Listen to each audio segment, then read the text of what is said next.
com Jesus, né? Olha, pastor, eu fui convidada para ir assistir um casamento de uma filha de uma amada irmã daqui. E ela vai se casar em uma igreja denominacional. O que acha o senhor sobre isso? Gostaria de saber qual a opinião do senhor. Porque a minha mãe diz que acha que não convém ir.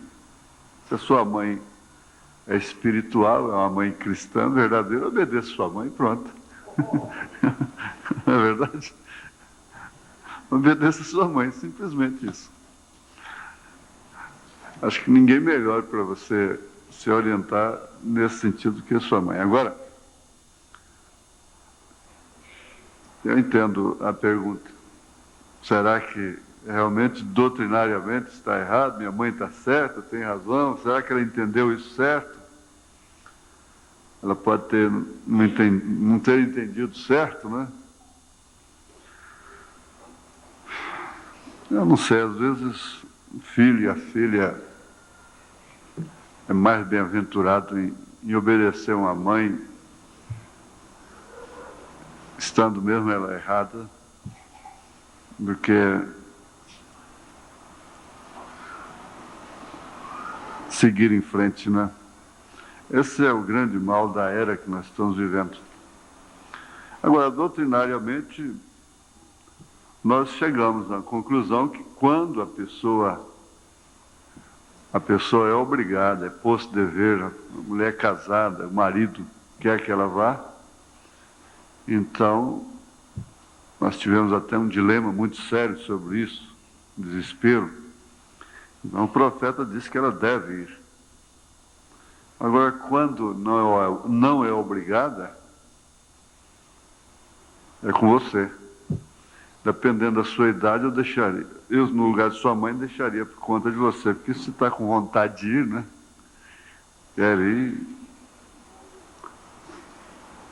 eu deixaria por sua conta. Eu sei o seguinte, que a resposta que nós temos do irmão Branham é essa, porque nós entregamos agora a mensagem A Divindade Explicada, mas você tem que olhar a data, né? Depois ele diz para sair do meio deles. Agora eu entendo, a irmã encara com sinceridade, enquanto outros estão nas festas deles, e chá de panelas deles, e congresso deles, e essa coiseira toda, na política deles, e aniversário deles, e essa coiseira toda, né? Essa miscelânea toda. Outros têm temor como você, né? E acho que Deus agrada disso, até da sua pergunta. Você não está desrespeitando sua mãe, não. E, pelo que eu vejo, você tem uma casa abençoada no Senhor. Eu acho que você orando, sua mãe vai ajudar você a orar, e se o seu coração fechar, você não deve ir. Agora, é um assunto, tanto parece muito simples, mas ele é sério realmente, porque eu não sei quando é que a pessoa pode pegar um espírito. Um espírito é coisa que se pega e depois só Deus para tirar aquilo. Nessa época de eleição, a gente pega um espírito de política que vem em cima da gente, a gente deita e fica até discutindo política, respondendo a decisão do Congresso, respondendo pelo candidato. E é um espírito. O irmão Branham disse, se eu ouvi um pregador no rádio, eu peguei aquele espírito dele. O irmão Branham falou isso. E um irmão pousou num quarto no hotel lá, no outro dia saiu pregando que o irmão Branham era Cristo. O irmão Branham chamou ele e falou, olha, você está fazendo isso aí é porque você dormiu naquele quarto lá e na noite anterior, aquele homem que anda pregando por aí que eu sou Cristo tinha dormido lá. E você apanhou aquele espírito dele também. Então, dificilmente você dá ouvidos a certas pessoas, até parentes mesmo, e se você deixa aquilo, é aquela timidez de Apocalipse, né? Constrangimento, deixa, entra dentro de casa, fala o que quer, e blasfema, e daí a pouco você está publicando aquelas blasfemas também. Você sai contando para os outros para as outras, para os amigos, para as amigas. Então sai contando para os outros o que eles estão falando também. É a maledicência do mesmo jeito. E assim por diante. Então é uma coisa esquisita. Você apanha o espírito sem perceber, e para ficar livre dele, aquela irmã pegou aquele espírito somente porque não fechou os olhos na hora da oração. E o certo é que ela ficou 14 anos com uma dupla personalidade. O irmão Branham teve o discernimento de espíritos, e ele sabia quando ele pegava um espírito errado. Você pega gripe, você pode pegar AIDS, pode pegar tudo quanto é coisa que existe na Terra. Vírus, bactérias, e às vezes a gente não percebe, né? Eu fui orientado também o seguinte, que quando a gente se expõe a ouvir determinada pessoa voluntariamente, a gente fica exposto àquele espírito. Agora, quando é posto de dever, você é a mulher daquele homem, não tem jeito de você sair, né? Aí já é diferente. É posto de dever, aquilo vira uma provação, uma tentação, uma dificuldade na sua vida, uma cruz. Aquilo não te causará nenhum mal se você realmente permanece na fé. Então, irmã, eu até retifico, né? Não quer dizer que você, assim, ficou parecendo muito grosseira a primeira resposta, mas é até bom. Isso prova que você tem temor, e sua mãe também. Então fica assim, você ora a Deus, vê. Eu tenho resposta para tirar aquela mulher casada do desespero, né? Que o marido quer forçar ela a ir, essa aí é obrigada a ir. Agora, para a pessoa ir espontaneamente, voluntariamente, não é dever, aí já é outra coisa. Vamos ficar de pé, vamos ler São Mateus 16, versos 16 a 19. E Simão Pedro respondendo disse: Tu és o Cristo, filho de Deus vivo. E Jesus respondendo disse-lhe: Bem-aventurado és tu, Simão Barjonas, porque tu não revelou a carne e o sangue, mas meu Pai que está nos céus. Pois também eu te digo que tu és Pedro, e sobre esta pedra edificarei a minha igreja, e as portas do inferno não prevalecerão contra ela. E eu te darei as chaves do reino dos céus, e tudo que ligares na terra será ligado nos céus, e tudo que desligares na terra será desligado dos céus. Senhor Deus, nós estamos vivendo, na verdade, o mesmo mundo que Moisés viveu, que Noé viveu, José viveu, os apóstolos viveram. Aqueles mesmos espíritos estão aí soltos, e nós estamos aqui, ainda nesta dimensão. Sabemos que o que vai nos levar no rapto não é de maneira alguma a nossa condição pessoal, social, moral, financeira, intelectual. O que vai nos levar no rapto é a predestinação, é a eleição, é ter o nome escrito no livro da vida do Cordeiro desde antes da fundação do mundo. É a fé na mensagem. Nós sabemos disso, Pai. E nós queremos agradecer porque é neste lugar que se manifesta a fé na mensagem. E nós estamos neste lugar. Estamos aqui sendo consolados, animados, redarguidos, corrigidos. Todos temos o que consertar. Mas é certo que por mais que consertarmos, ainda vamos ter que ser transformados para subirmos no rapto. Vamos precisar daquele grande batismo prometido. E nós estamos esperando, nós cremos nele. Ora vem, Senhor Jesus, Maranata, em nome de Jesus Cristo, toma os teus filhos e tuas filhas nas tuas mãos.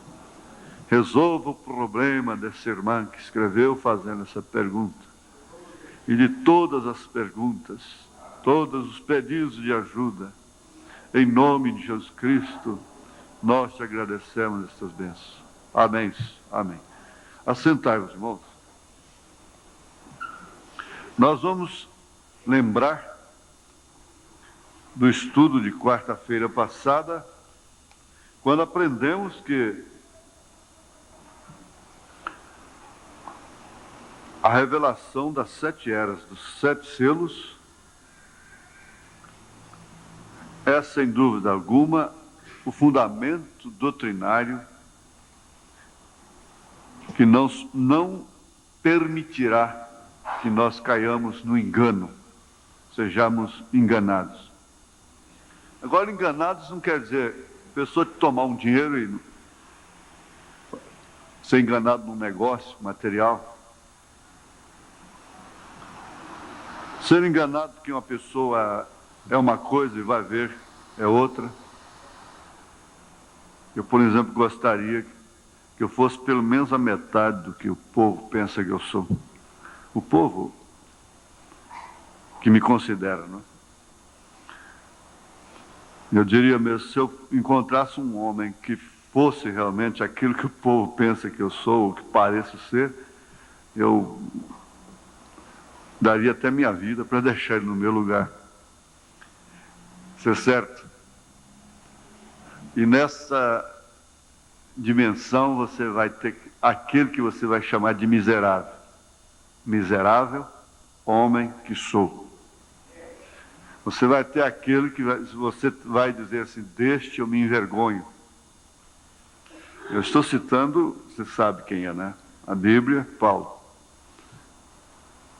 E se você chegar ao ponto de pensar que você não é miserável, que você não tem do que se envergonhar, então o próprio Paulo responde, você está fraco. 2 Coríntios 12, aí você está fraco. Estando fraco, é quando você pensa que está forte. Mas então, essa revelação das 7 eras dos 7 selos, por isso eu estou dizendo, sem pressão nenhuma para a igreja sacrificar e vir às quartas-feiras. Mas se você pode, não fique em casa. Essa revelação é que não permitirá o crente ir no engano. Para a vida prática é a mensagem, o sinal. Se você quer conseguir restabelecer o altar na sua casa, o culto doméstico. No culto doméstico, a esposa para todos os afazeres, o marido para, as crianças se assentam, ele lê a Bíblia, muitos fazem sistematicamente, às vezes leem o Novo Testamento, cada dia um capítulo, de repente você vê que você vai ler o Novo Testamento 10, 20, 30 vezes com sua família. Lê Salmos em outro horário, lê o Velho Testamento sistematicamente. Nós estamos na era da correria. Muitos não têm tempo, não podem, as crianças, seria até desumano acordar as crianças de madrugada e coisa e tal, tem que sair com a marmita, com o almoço, no embornal para almoçar no serviço, não é? Isso é diferente, mas a mãe, lembra que o profeta disse, se eu fosse uma mulher, eu queria estar em casa ensinando, nas horas vagas, ensinando o caminho do Senhor aos meus filhos. Então, o resumo da mensagem é isso. Nós podemos ter 1000 mensagens do irmão Branham, 10.000 mensagens. Você vê que na Bíblia, Deus fez tão tremendas coisas somente com um recadinho para aquela pessoa. Aquele recado do anjo para Maria significa Gênesis e Apocalipse. Uma visitinha, o anjo não suou, não ficou rouco, não feriu ninguém, não teve que exortar ninguém, não foi censurado por ninguém, não foi... Foi uma reuniãozinha inesperada, uma aparição. Você pode notar que aquilo foi 1 minuto, meio minuto, 2 minutos, 3 minutos no máximo. Foi o sermão. E foi um passo que decidiu o destino de toda a humanidade, como o de Eva lá no Éden. Foi uma reunião decisiva, trouxe o principal evento de Deus à Terra. Trouxe a encarnação de Deus, né? O Emanuel. Então você vê que a vida cristã, ela tem a sua síntese, ela se resume nisso: Cristo em você. Só isso, mais nada. Esperança da glória. Ele veio para Abraão, não teve que conversar muito não. Ele falou com Abraão, Abraão creu, foi embora, desapareceu e acabou. Agora nós estamos numa era tão difícil. Você fez essa pergunta sobre usar braceletes, pulseiras e tornozeleiras e coisa e tal, por que não usar brincos? Você acha que elas vão tirar esses pinducais do pescoço, dos braços, dos pés, depois daquela pergunta? Não vão não. Você acha que elas vão deixar de vestir essa saia rachada e ficar desfilando aí no meio dos irmãos? Não vão não. Nada mexe com elas mais. Nada mexe com a gente. Mexe na hora, nada me muda, nada te muda. Parece que tem um conformismo. Agora precisa saber realmente se vai estar no rapto, no arrebatamento, da maneira que nós fazemos.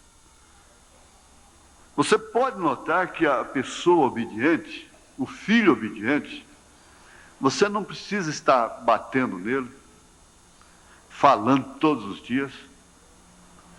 Falar: minha filha, não é assim que se faz. Vem cá. Isso é assim, assim, assim. Pronto, uma vez você falou com aquela menina, acabou. Não é assim que se porta, não é assim que se senta no meio dos outros, não é assim que se veste, não é assim que se faz com sabão, quando termina de lavar, não deixa dentro d'água. É assim que se faz com sabonete, não se deixa roupa suja, amoitada, fedendo aí. E assim, então fala uma vez, acabou. Tem muitas delas que até choram só da mãe ou pai falar uma coisa deles também, né? Já outros nem incomodam, precisa apanhar, precisa. E vira aquela guerra dentro de casa. Pai não tem a bem-aventurança que outros têm, a mãe não tem. Já pensou você pensar logo cedo na pobre criança que você já tem que ficar fustigando, uma mulher que você tem que viver fustigando, um homem que tem que viver como se fosse ovo de jacaré. Eu fico com pena de uma irmã que fica assim no marido. Ah, coitada, pobre. Não vai, mano. Aquele casamento ele tem uma fase apenas, um tempo só, ele não vai durar toda a vida. E onde o marido está agarrado, aonde vai, onde tem que ir, senão morre tudo, senão vai perecer, senão eu fico sem ele. Que casamento triste.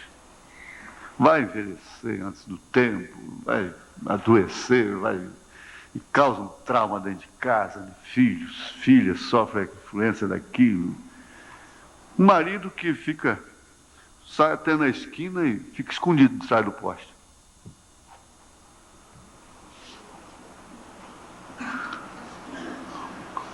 Despede para viajar, faz que viajou e não viaja.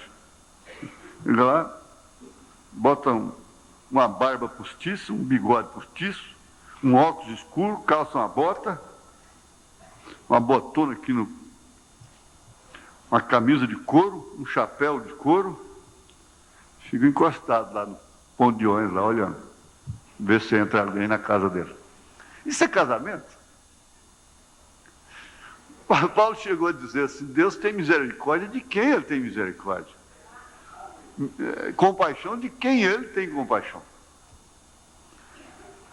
Agora, por quê? Você entendeu? Está entendendo? Por que você quer viver com Deus? Você acha que Deus faz isso? Ele vai ficar de trás do toco, de trás do poste, de trás da parede? Deus não precisa disso.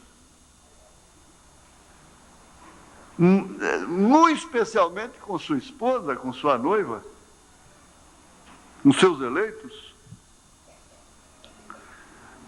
Ele sabe que compensa falar com Abraão. Compensa. Agora, depois que ele fala, depois não fala mais. Não fala mais, quer dizer, ele não para de falar, porque existem outros que estão dando ouvido, mas ele não fala mais naquele coração, aquela sensibilidade, aquele temor que havia. Acabou. Perdeu o temor. A consciência cicatrizou, não adianta.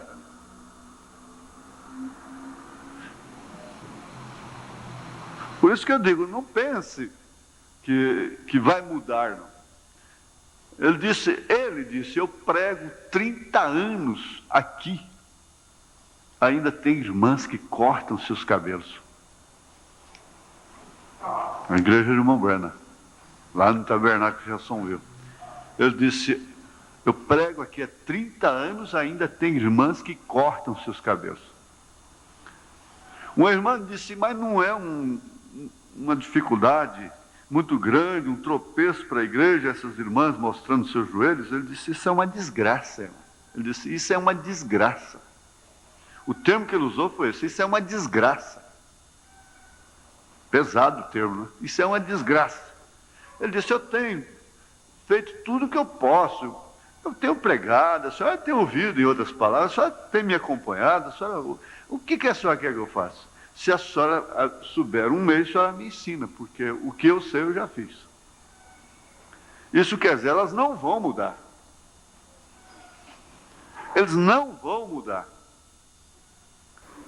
Nessas ponderações, nós encontramos que o que vai realmente nos deixar no ponto, quer dizer, no posto, no lugar, para recebermos aquela transformação, seria aquilo, acabando todas as qualidades próprias, porque nós estamos estudando os tipos, e os tipos não falham.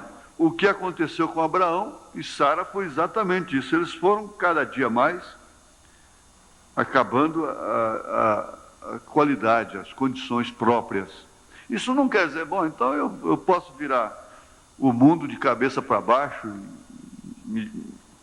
e pintar o 7, porque esse piorando cada vez mais significa o piorar de Abraão. Eu não sei, como o Natanael disse, eu não sei se eu vou admirar muito que se a pessoa que sonega vai estar nas bodas do Cordeiro, a pessoa que caça fora da lei vai estar nas bodas do Cordeiro, a pessoa que o homem que maltrata as crianças, os filhos e a esposa e as trai e faz delas uns capachos, pensando que mulher nasceu para ser um tapete para ser pisada.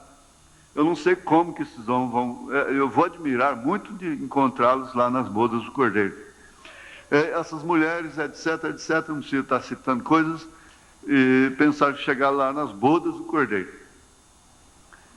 Isso quer dizer, é de se admirar que essas pessoas que não mudam mais com nada e que não vai tem uma resposta, tem argumento para tudo, ou mesmo indiferentismo para aquilo, vai chegar lá nas bodas do Cordeiro. Então é um risco individual, pessoal de cada um. A igreja, quando ela está guiada pelo formalismo, pelo farisaísmo, pelo legalismo, é a coisa que, como ela é interpretada, você vê, há pastores que pensam assim, que cada membro que erra, que se afasta da comunhão e comete erro, o tabernáculo Branham deve fazer a mesma coisa, deve entregá-lo a Satanás, tirá-lo debaixo do sangue, porque se ele vai embora, mesmo ele indo embora, ele ainda fica debaixo do sangue. Eu respeito as interpretações, mas o irmão Branham disse assim, que liga no céu e liga na terra, é a doutrina apostólica, é o batismo apostólico, é a fé apostólica. Então, por isso, Jesus disse, aquele que ligar, como é que é? E eu te darei a chave do reino dos céus, e tudo que ligares na terra será ligado no céu. Tudo que sua doutrina ligar aqui, será ligado nos céus. Agora, se não ligou, está desligado. Já saiu de lá. Eu tenho que tirar por formalismo. Eu posso formar na igreja. Agora, Jesus não faz assim. Você sabe que Jesus não faz assim. Por isso que o irmão Branham disse, eu prego aqui há 30 anos, e ainda há mulheres que cortam o cabelo. Mulheres mostrando os joelhos. Uma moça tocando piano lá com uma blusa transparente, a ponto aquela irmã cuja natureza era com uma serra circular,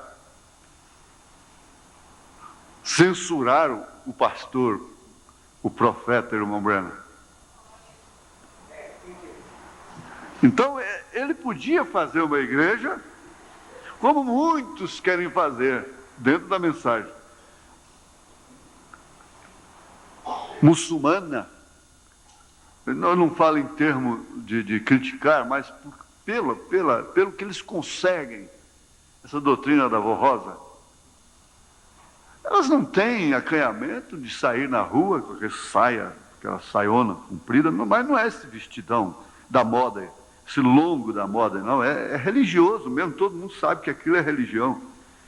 É uma coisa cingida no meio só, porque tem longo que é tão ainda transparente, né? Quanto mais insinuante, mais pecaminoso é. Então você entende que a coisa precisa ser por dentro. É uma revelação. É uma revelação, ninguém precisa te dizer. Por isso que João disse, Paulo disse aos hebreus, e tendo a unção dos santos, ninguém precisa te ensinar. Tendo a unção, ninguém mais precisa te ensinar como vestir, como se portar, como ir, como entrar, como sair. Tendo a unção, não precisa. Um leve toque da pomba guiou o cordeiro até para o monte da tentação. Guiou o cordeiro para a cruz, para o Calvário, toquezinho de uma pomba. Ele não é assim bruto, estúpido, como a gente é. Como você quer fazer com o seu filho, com a pobre criança, com a pobre mulher, com o pobre homem. Não, veja o tamanho de um cordeiro, veja a sensibilidade, o tamanho e a sensibilidade de uma pomba. E quem foi que veio guiar o cordeiro aqui? Foi uma pomba, não foi um elefante. Que se fosse como eu, teria que ser uma força maior, muito maior, um poder tremendo. Teria que ser um elefante, me enrolar com a tromba assim, é para cá, seu teimoso. Não é para ir não, teimosa, é para cá, bater com a parede, a cabeça dela na parede assim, umas 10 vezes, é para cá, é para cá. Não é assim. Então tem que bater, bater, bater. Se Deus for nos tratar como nós queremos tratar muitas vezes os outros, que jeito que ele vai nos tratar? É um elefante pisando, um rinoceronte, um hipopótamo pisando em cima. Mas não, Falou, não precisa não, quem está lá é um cordeiro. Então, eu não vou me manifestar como um hipopótamo, eu vou me manifestar como uma pomba. E João veio sobre ele como uma pomba. João viu, né? O Espírito Santo vindo sobre ele, sobre Jesus, como uma pomba. Tu és meu filho amado, em quem tenho o prazer de habitar. Então a pomba, com a sua sensibilidade, foi o suficiente. Um toquezinho aqui, um toque. Você já viu que houve um tempo que seu coração tocava qualquer coisinha e você obedecia? Agora ele toca, dói, você toma comprimido, você toma analgésico e carrega sustrate, e faz isso e faz aquilo, o coração está doendo. Vai no médico, tira raio-x, esteja eletrocardiograma, ciclo higrométrico, ecocardiograma, faz tudo, não dá nada. Não tem nada, só isso não tem nada não. Essa dor aí é nervoso, é emocional, é qualquer outra coisa. Mas a coisa é essa. Davi era um guerreiro cujo coração doía. Ele foi lá e cortou a orla do vestido do ungido do Senhor, mesmo sendo seu inimigo, então diz a Bíblia que seu coração depois doeu. Isso é que é a revelação, é a sensibilidade, é o toque. Ele é um instrumento, como o órgão ali, ele está afiado, tudo em ordem, as teclas, tudo em ordem. Esses dedos sensíveis da organista chegam ali, então o som sai bonito, como vocês veem. É o instrumento ali do mão divino, do mão ébrio. É só bater o dedo, a nota sai direitinho. É isso, não tem outra explicação. É isso que faz a revelação. Por isso o irmão Branham disse, a importância da revelação pelo Espírito a um verdadeiro crente nunca pode ser superenfatizada, ela nunca é demais, ela não é cansativa, ela não é a coisa para se acostumar com ela. A revelação significa para você mais do que talvez se dê conta, em ambos os sentidos. Doutrinário, as 7 eras, os 7 selos não vão nos permitir engano algum. Doutrinário. Prática da vida, eu prego isso sem medo de errar, absolutamente, com toda a confiança, porque eu posso não chegar lá, como o profeta disse, mas eu sei que tipo de evangelho que se prega, que é verdadeiro. Eu digo isso com toda a confiança. A igreja que realmente tem a revelação, a pessoa que tem a revelação dessas 7 eras, desses 7 selos, ela não cai no engano doutrinário. E, por sua vez, para a vida prática, ela põe a mensagem, o sinal em prática, pronto. Ela não tem que preocupar mais com nada. Se sai um novo carro, aí foi que ele disse, eu não quero saber qual é o novo lançamento de carro, se minha casa vai flutuar, vai ficar de cabeça para baixo, para cima, o que vai acontecer? Como Lutero cantou, né? Então, não me interessa a essas alturas, o que eu entrei véu adentro. Você estando com isso, acabou. Aí ele cita essa leitura que nós citamos, que nós lemos, ele diz, olha, vamos tirar todo o catolicismo que acompanha a igreja. Romanismo, porque isso foi a seta que traspassou Jesus Cristo. Esse negócio de ligar no céu e ligar na terra, que excomunga, exclui. Como o Billy Graham disse, eu cheguei numa igreja, os presbíteros estavam reunindo, excluindo um presbítero porque foi apanhado bêbado. Eu disse, está bem, vocês excluíram porque ele estava bêbado. Mas eu pergunto, vocês já excluíram o presbítero que não está cheio do Espírito Santo? Por quê? A mesma Bíblia diz que não embriagais com vinho, também diz que deve ser cheio do Espírito Santo. Ele não estava a favor do presbítero se embriagar. Os irmãos entenderam, né? Então, é um catolicismo que você ligar aqui na terra, se está ligado com o meu ministério, se está ligado com a minha igreja, está ligado no céu. Se não está, então vamos desligar, vamos fazer publicamente aí, porque ele tem que ser desligado. Não, o que liga a pessoa nos céus é a doutrina apostólica. E se ele sai da doutrina apostólica, ele está desligado. Ele está desligado dos céus. Agora, esse crente que fica dentro da igreja abusando, aí já é outra coisa. Aí já é outra coisa. Os católicos romanos dizem que a igreja está edificada sobre Pedro. Agora, isso é verdadeiramente carnal. Como poderia Deus edificar a igreja sobre um homem tão indeciso que negou o Senhor Jesus e até praguejou ao fazê-lo? Deus não pode edificar sua igreja sobre nenhum homem nascido de pecado. Se aquele homem sair, se aquele homem cair, se aquele homem morrer, acabou a igreja.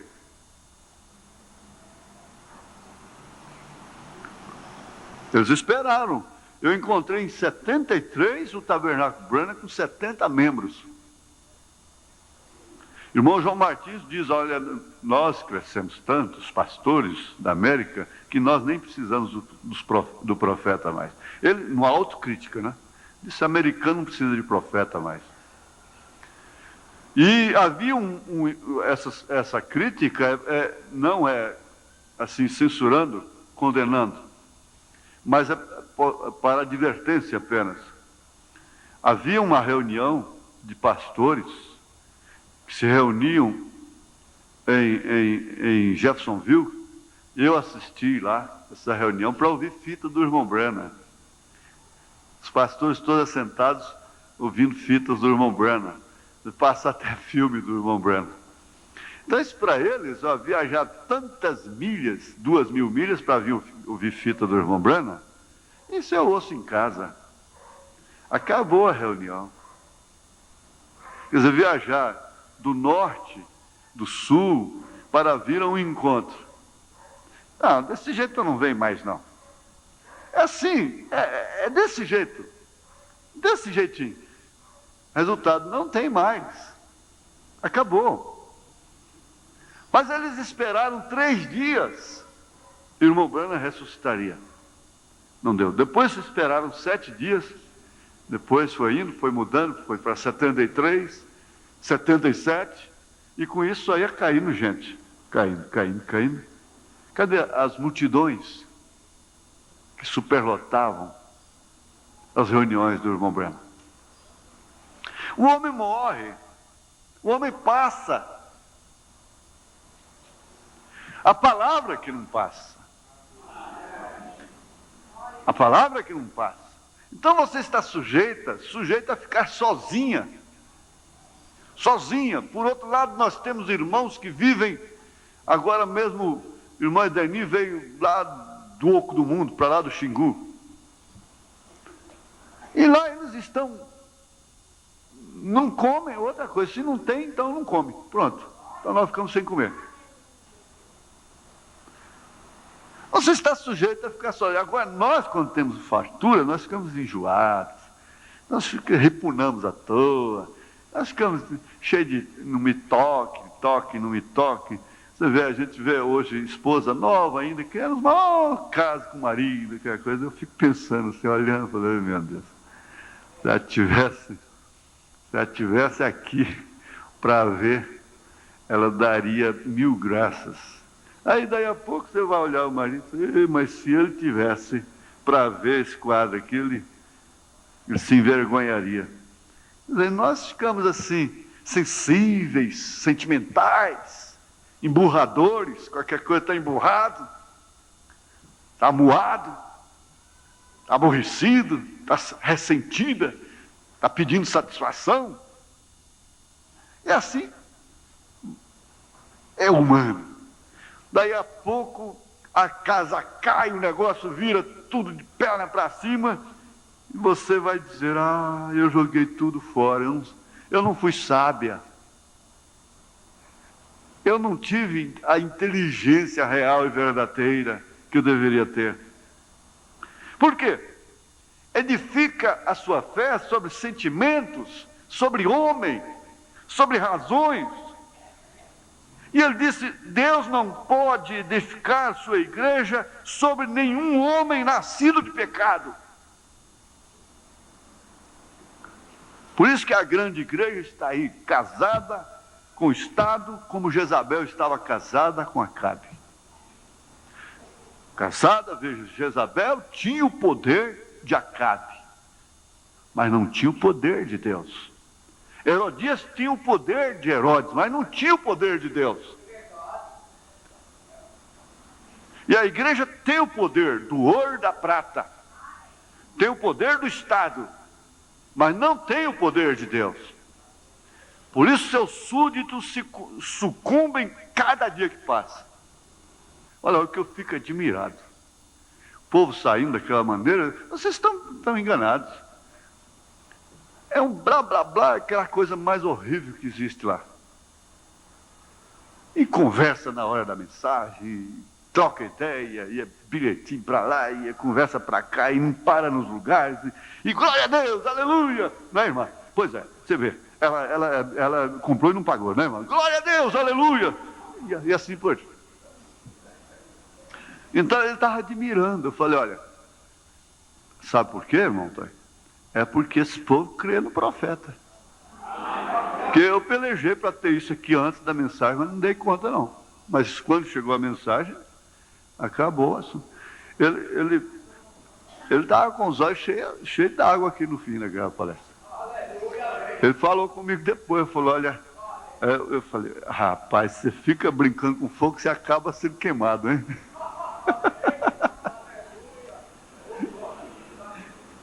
Pode deixar. Deixa. Como é que Deus poderia edificar a igreja sobre um homem? E se Deus não edificou a igreja sobre um homem, por que você quer edificá-la sobre mim?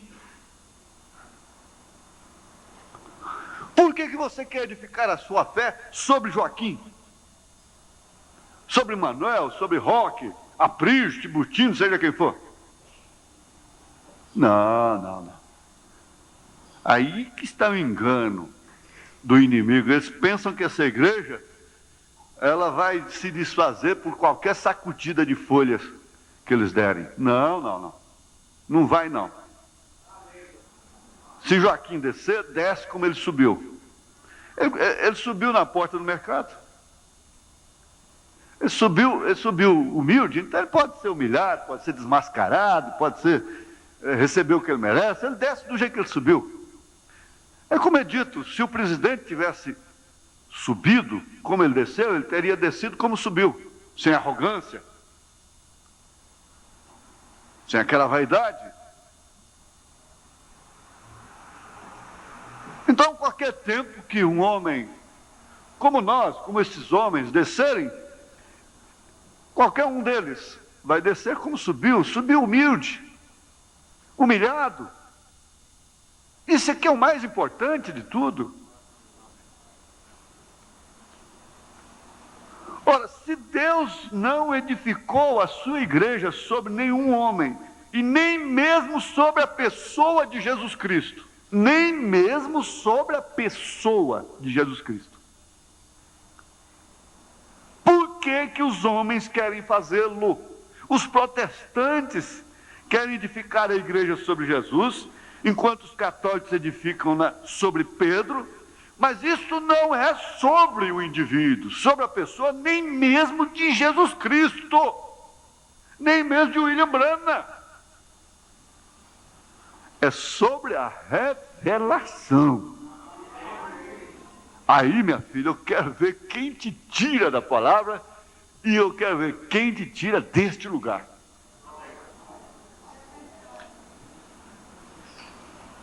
Leia-o como está escrito: não te revelou a carne nem o sangue, mas meu Pai tu revelou. E sobre esta pedra, essa pedra é a revelação. Pedra quer dizer revelação. Edificarei minha igreja, Minha, eu até grifei aqui, minha, a minha igreja. A mamãe dizia, isso pega no paladar. Falar meu, minha, meu. Fala meu, fala meu Senhor, aleluia, minha salvação, meu perdão, meu perdão, glória a Deus, meu Pai, olha, veja só, meu Pai, isso pega no paladar, não é verdade? É verdade, então ele diz, minha esposa, minha igreja, está edificada sobre a revelação. Portanto, eu posso dizer, aquele que não comer da carne e nem do sangue, não tem parte comigo. Ele sabia que todos iriam embora. Não houve um escândalo maior do que esse até hoje na terra. E o profeta disse assim, que Jesus não explicou, até hoje. Então os pregadores querem explicar, e todo mundo quer explicar, ele disse, Jesus não explicou, e é melhor que ninguém tente fazê-lo. Ele não deu explicação para que o povo fosse embora. Às vezes a gente prega, vem uma coisa aqui que deixa a gente com as pernas bambas, e fere irmãos amados, e pessoas e coisas, depois você tem que dar explicação lá fora. Tem que dar explicação, acudir.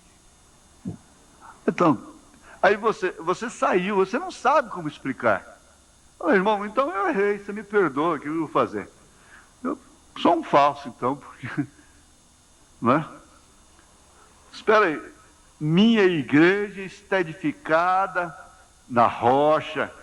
Jesus não é um homem imprudente que edificaria a sua igreja nessas areias de credos e dogmas, nessas areias de aparência, de beleza, de roupa bonita, de prédio bonito, de catedral. Ele não edificaria a sua igreja nessa areia movediça da política.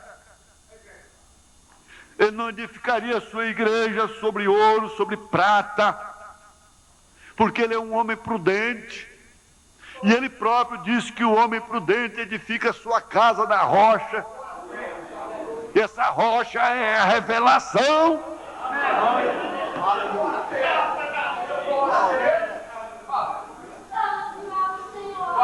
Aleluia! Glória a Deus! Essa rocha é a revelação. Jesus, mais do que qualquer outro homem aqui na terra, porque ele foi homem e absolutamente Deus. Ele foi Emanuel, Deus conosco. E como homem prudente que era, depois de falar isso, ele viria edificar sua igreja sobre pensamentos teológicos dos homens, edificar a alma, que vale mais do que o mundo todo.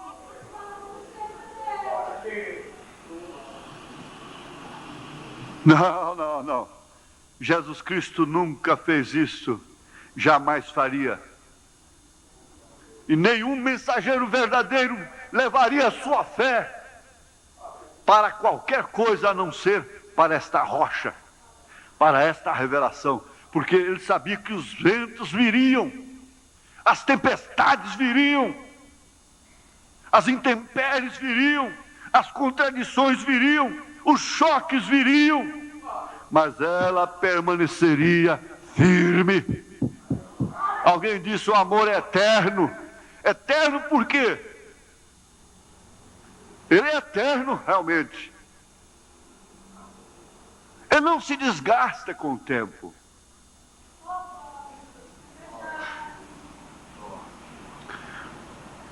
Eu vi aquela propaganda do tempo, os ventos levando dólares, marcos, alemão, né? O marco alemão, e o dinheiro de todas as nações, até a própria libra esterlina da Inglaterra. O cruzeiro, então, qualquer ventinho leva, né? Aí, de repente, para mostrar que investimento é no imóvel. Só de ser imóvel, já diz tudo. Aí aparecem as pirâmides. Porque as pirâmides estão lá desde Enoque. Enoque foi antes de Noé. O profeta diz que ela é desde Enoque. Enoque foi antes de Noé. Portanto, as pirâmides passaram até pelo dilúvio e ficaram firmes.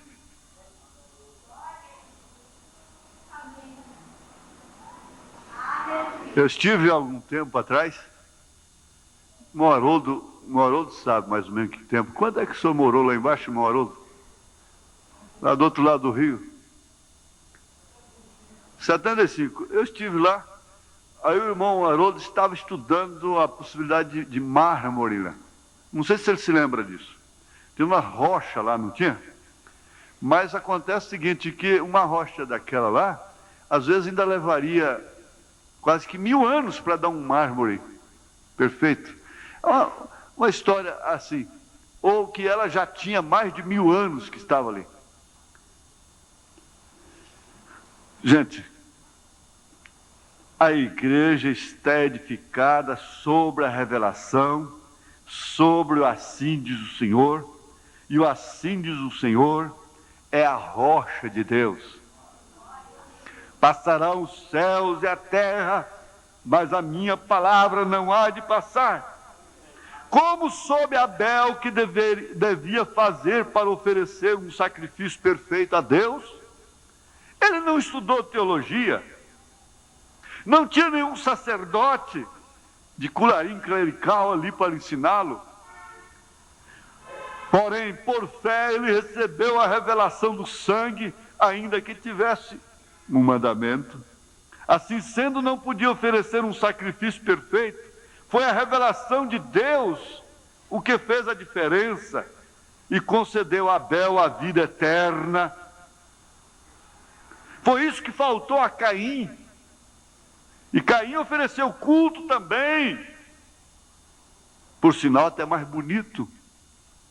Mas não era revelado. Eu anotei aqui. Deixe-me ver. Deixe-me concluir esse parágrafo. Agora você pode receber o que diz o pastor. O que o seminário ensina. E ainda que o ensinem com eloquência, enquanto Deus não revela a você que Jesus é o Cristo e que você é purificado pelo sangue e que Deus é seu Salvador, aí é onde você diz meu Salvador, você nunca terá vida eterna se isso não acontecer. É a revelação espiritual que o faz. Se enquanto eu for indigno, só poderei ver o cordeiro sangrento.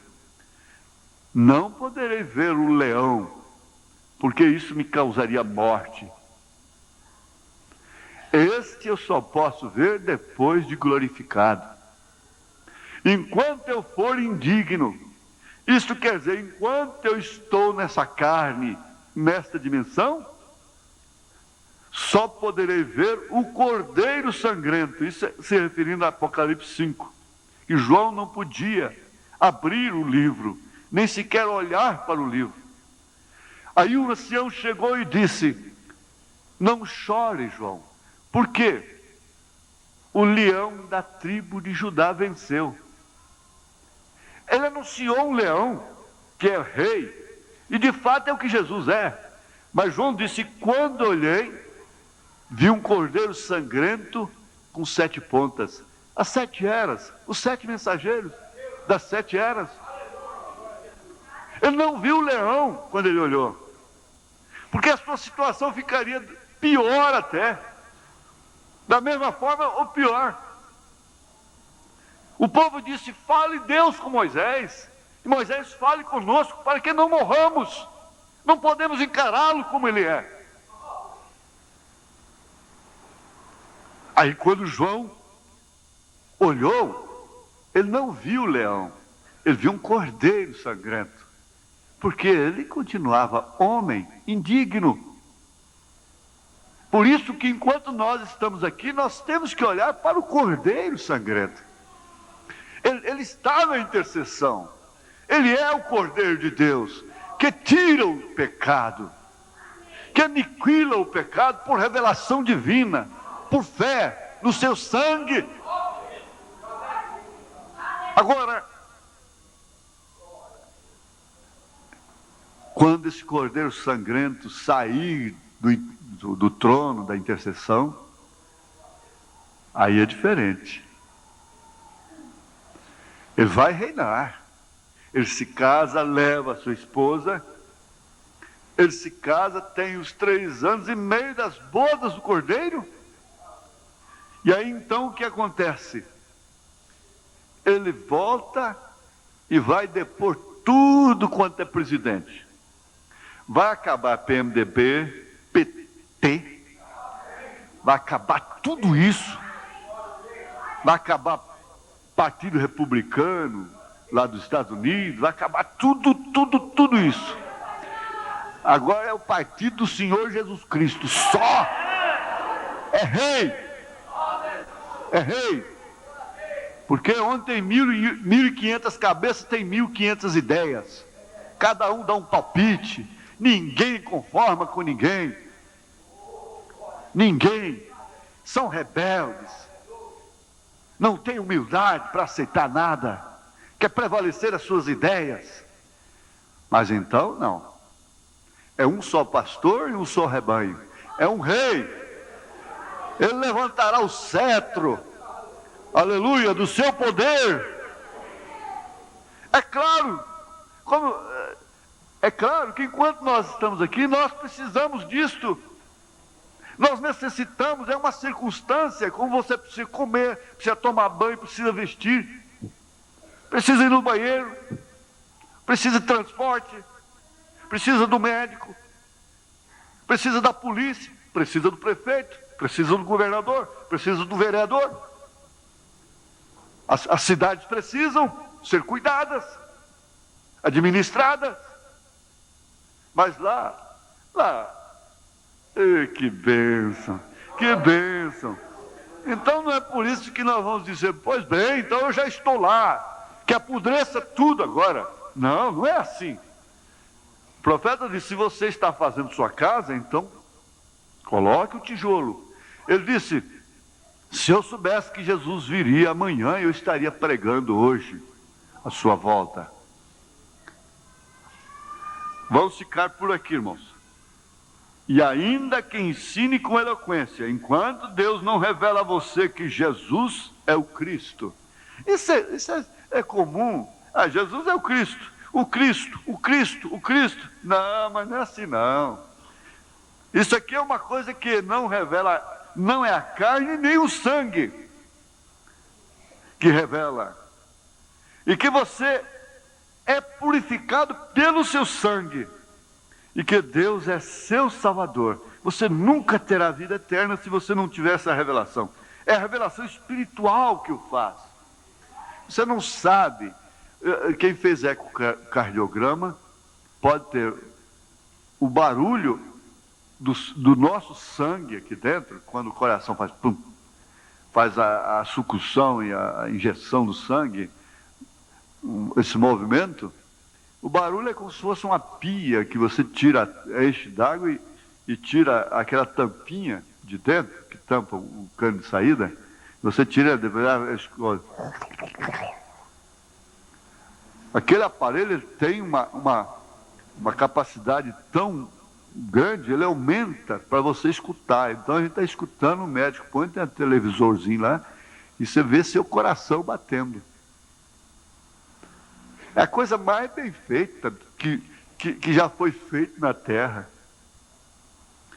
E numa batida dessa, o sangue vai lá na unha do dedão, até na raiz do cabelo. E ele, ao circular, Aí vem o sistema do pulmão e tudo, então faz a purificação do sangue, ele espelha o gás carbônico, ele purifica o sangue, é uma perfeição tremenda. Mas se você tem dentro de si um sistema que te dá vida, que sem o qual você cai fulminantemente, se isso sofre uma obstrução estúpida, bruta, ou abrupta, não seja como, você cai instantaneamente, é fulminado. Ora, esse sistema é bonito, é maravilhoso. Como é que pode regar pequenos vasos e coisas assim? Mas eu fiquei pensando, mas como que é então esse sistema do corpo de Cristo? Isso não falha. Ele irriga todo o corpo. Ele irriga todo o corpo. Ele é esse coração. Vamos ficar de pé, irmãos. E ainda que ensine com eloquência, enquanto Deus não revela a você que Jesus é o Cristo, e que você é purificado pelo sangue, e que Deus é seu Salvador, você nunca terá vida eterna. É a revelação espiritual que eu faço. Você é um pregador do Evangelho também, e você está aqui por uma boa causa. Você não está doente, você está em necessidade e você quer um avivamento pentecostal para começar em sua igreja. Todos nós queremos isso. Vamos todos ficar de pé por um avivamento.